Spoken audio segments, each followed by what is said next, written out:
Hello, everyone, and thank you for joining us. I'm Gene Burke. And I'm Lauren Hansen. The numbers are in for the 2018 midterm elections, and we're taking you to the county races across South Central Kentucky. With reporters working to get live and in-person coverage of Warren and Barron counties and results from races in 15 other counties, your 13 News election coverage begins now.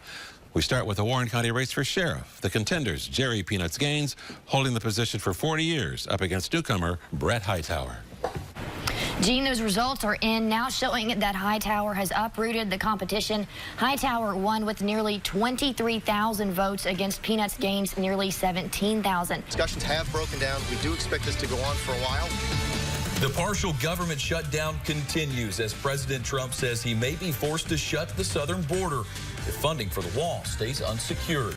If there's a race you want to see, we've got it. Check out WBKO.com for election results. You can search by county or you can search by name. It goes across 17 counties. After a 19-year-old lands behind bars on terroristic threatening charges toward a high school, authorities are stressing they do not take any type of threat lightly. After an arraignment this morning, Hannah Hayes was released from custody. Authorities say a phone call was made from a blocked number toward Warren Central High School. Hayes was arrested on December 5th after an investigation identified her number. We're now going to turn our Barron County coverage. We have reporters Kelly Dean and Dalton Godby at the courthouse with updates on some of the major races, starting with the county judge executive. Kelly?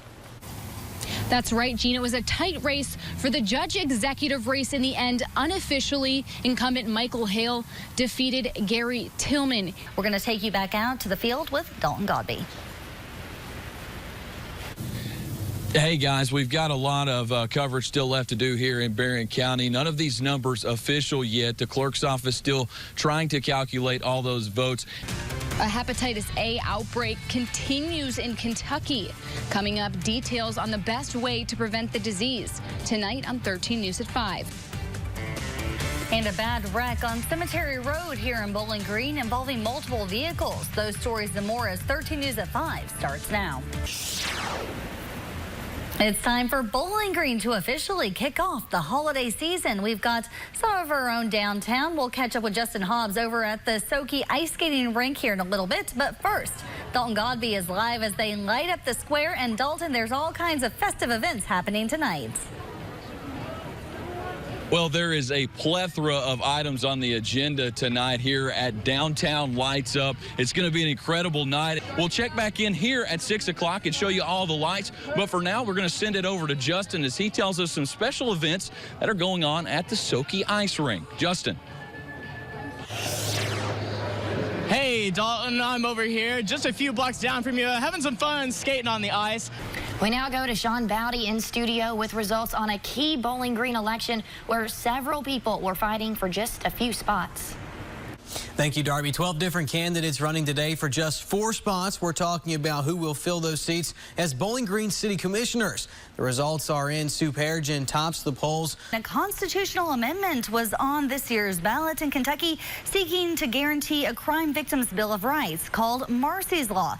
Attorney General Andy Beshear has secured nearly $2.8 million for the state after a settlement with banking giant Wells Fargo.